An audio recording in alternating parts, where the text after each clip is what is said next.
What's up guys, Teddy Striker here, and in this video, I'm actually trying to help Colby Covington. I think he should learn a thing or two from Max Holloway and Robert Whittaker, because for a long time, they were all three in a similar situation, but they're also like Max Holloway and Robert Whittaker have a lot in common. Colby, he's like different. For one, he's like, those guys do their talking in the octagon. He does the talking outside the cage, and he doesn't always back it up. He's also like a star, and he never became the undisputed champion. Those guys did, but now moving to the similarities between them is, at a certain point in time, they were beating most of the guys in their way, except this one guy, the champion. For Robert Whittaker, he was beating everyone. He was like on a 9-fight unbeaten streak, I think, at middleweight. But then he ran into Israel Adesanya. And, after a while, he bounced back. He got 2 wins. No, he got 3 wins over there until Jared Cannonier and Kelvin Gastelum. 3, good contenders, too. And then he rematched Israel Adesanya. Even though he was already the champion, and he should have probably got his rematch sooner, he was like, you know what? If you're not going to give it to me, I'm going to go out there and clear the division so there's no one else for you to fight but me. And it was kind of similar for Max Holloway. He was on a tear, but then he lost to Alexander Volkanovski. And he had an immediate rematch unlike Robert Whittaker, but he lost that one too. And then, he went on to destroy Calvin Kattar. He had a war with Yair Rodriguez. And then he had a third fight with Volkanovski, which, he should have probably gotten sooner because that second fight with Volk was really close. But, they didn't, so he had to go out there and, clear the division in a way. And then Colby's path, it was really good. He had lost to Warley Alves, but outside of that, before his first title fight, he hadn't lost to anyone else. So then he goes into a fight with Kamaru Usman, and he really had earned that shot. He should have arguably got it before, against Woodley, when he fought RDA, and that was for the interim title, but he was injured, so Darren Till skipped him. I know he had some problems with the UFC, so Kamaru Usman got the next shot. But after Usman had beaten Woodley, the only 2 fighters that should have gotten a title shot was either Tyron Woodley for a rematch or Colby Covington, because he was the rightful next contender in line. And he lost Usman, which there's no shame in that. But unlike the other 2 guys, Max Holloway and Robert Whittaker, he went on to fight Tyron Woodley, which, it wasn't that bad of a win at that time. Although Woodley was on a 2-fight losing streak, it wasn't too bad of a loss, of a win. There wasn't really anyone else for him, I guess, at the time. He could have probably fought Leon Edwards, but Leon Edwards was kind of inactive, and he didn't really have a big name at that time. And when Colby, before he lost to Usman, he was never the undisputed champion. So he gets 1 win, and then he gets a title fight with Kamaru Usman, which made no sense. I don't know why the UFC skipped Leon. I think Kamaru Usman should have probably fought Leon Edwards towards the end of 2021, when he fought Colby, and then fight Colby in 2022.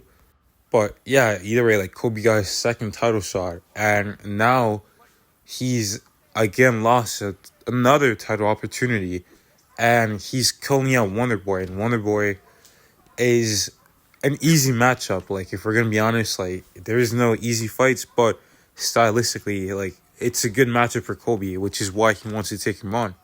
But the problem with that is you're doing what you've always been doing. You're not looking to improve, and that's why he's never gonna be champion, because he's always gonna look to do the same thing, find the easiest matchup, so that way you get all the reward with no risk instead of challenging yourself. Max Holloway and Robert Whittaker, these guys take risk. These guys go after the contenders, and in that way, now it's risky. Yeah, you can lose. But for the reward, you get better, you might get more respect from the fans, and you might have a better chance of winning the title. But Colby's going to keep doing what he's been doing, And then he's gonna play the victim card when people start hating on him because obviously he's bringing that upon himself. But like you're not only hated because of what you say or like what you do, but because of like what you do in the cage, like who you fight, who you decide to fight. Because Colby, he's at a point in his career where he does bring numbers, and the UFC kind of like lets him do what he wants in a way. Like he'll ask for a fight, and like the UFC will be like, okay, we'll get it done. Whereas certain other fighters, they ask for fights, but the UFC's like, no, you're gonna take this fight, or like you're not fighting. Like it's that simple. But Colby kind of gets to pick and choose, and in my opinion, he should take on Shavkat Rakhmonov. And it's like you'll get a lot of respect from the fans if you take on that kind of matchup. Like Kamaru Usman was like he wasn't really too liked by fans. Like everyone was like trolling him for getting knocked out by Leon. People are saying he's done. Like people still like kind of disliked him. But when he took on Khamzat Chimaev on 10 days notice too, and put up that good of a fight, like people like are actually respecting him. They're starting to like come around, and like a lot of people are starting to say, I miss the Kamaru Usman era. And you can get respect like that. Like even if you don't win, as long as you like perform well and present yourself like all you have to do is make it to a decision with Shavkat. Be the first guy to take him there, and people will respect you tremendously, and you'll get better. You'll get better by fighting these younger up and coming guys. Like even if you lose, you can lose and then take on someone else like Gilbert Burns. Get better, get more experience. Like, yeah, Colby has a lot of experience against washed up guys and fighters, but he has experience losing as well to, peak fighters like Kamaru Usman and Leon Edwards.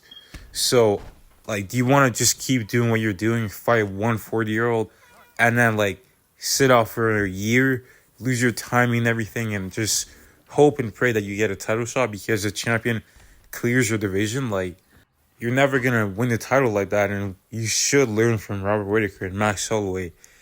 Because those guys, they've lost to the champion several times, but they keep getting better. They keep, like, seeking these contenders. And, yeah, you might lose, like Whittaker lost to Drake Du Plessis, but you're still in that mix. You need one or two more, and then you're right back up there. Like, you never know what can happen in this sport. Just take some chances. Like, have some belief in yourself too, because just calling out Wonder Boy, it seems like you're gonna lose to guys like Bilal or guys like Shavkat. Like before UFC 296, he was already talking about fighting Islam Makhachev, a lightweight. He was talking about moving out to fight Sean Strickland. Like, is he thinks it might be like easier matchups. Like instead of doing that, instead of looking for the big money fights, look to really improve on your skills. Like you're already a star. Challenge yourself against these other guys. But it just seems like Colby's lacking confidence. Like you could tell in the fight, he didn't really trust himself. And if he goes out there, beats one of the boys, sits out for a year, same thing's gonna happen. You'll never be the undisputed champion. But if you stay active, you look for these challenges, you'll build your confidence and your skills up.